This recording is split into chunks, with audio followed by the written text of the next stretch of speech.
Hey Piyush, I'll just walk through what I saw from Lester Cox's campaign setup, what makes sense to me, where I think we could fit in our stuff, um, but it's quite different. So their lead opt-ins are right here. They didn't set up the form, so they currently do not have a form set up for that. There's no overlap there. Um, I guess these are that's a handoff to an OSA. A warm call list, which is another, I guess, their form of nurturing, another way. So for the new leads, I suppose this is the equivalent of their buyer short-term nurture series. Not sure if that's 3 months or 1 month, what they're calling a hot buyer, but that is where we could possibly, put in our buyer short-term nurture series, or that's the same thing. And then if I suppose they don't hear back, then they have calls and voicemails all the way up until it leads into their long-term nurture series.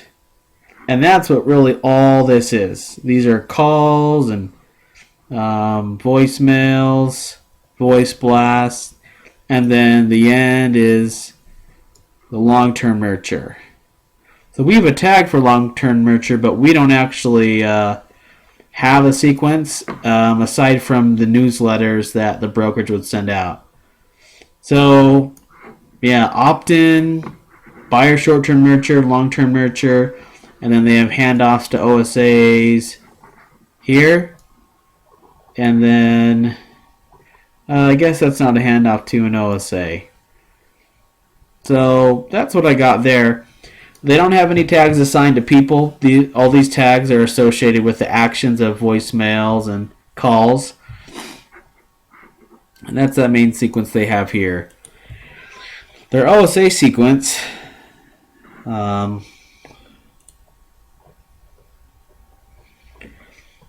saw a place where status closed in 1. I suppose that's where we could have the post-close survey. They have a Facebook survey. That's where I think a post-close could go. They have their, if it was lost or if it fell through. They don't have any kind of stage automation like we do, so it seems like that makes a lot of sense, but I just don't know how it would work with their setup here. So that's really what they have set up.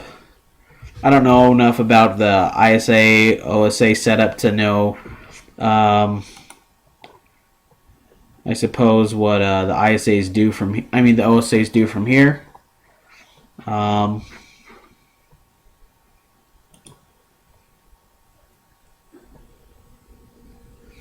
But it's a different setup for sure. And these other 2 campaigns they have are incomplete, so there's really nothing there. They started, I assume that's for short sell clients, a nurture series, and this one is incomplete. So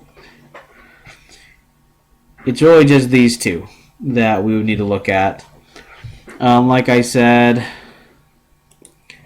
there's no sales pipeline or the automation between stages. These are ours. They're tags. They're not related to owners, or they didn't have assigned owners set up. Maybe they would have, but they didn't originally. Their leads are all connected to different steps. So, nothing groundbreaking. That's what I observed. I'm sure you'll be able to piece together more of it or understand more of it. But they had the equivalent of a buyer short-term nurture sequence. Maybe could put this at the end of the OSA process. But our seller campaign, I'm not sure if they wanted a sales campaign. I thought it was just buyer, but I didn't see anything for sales, and our buyer sales pipeline is completely different. So we'd have to, it feels like, rework this and rework that to integrate with each other. Honestly, I don't know if that's possible, but you might know more about that. So those are my observations. I'll send this over, and then I'll double check things to make sure I have everything set up. But I reviewed it the day before, and it had everything. And make sure you ask how she wants to handle ISAs and OSAs, because I really don't know what we do if she wants ISAs to be OSAs. That really doesn't allow us to set up our sequences. So, all right. Anyways, there you go. Hope that helps. All right. See ya.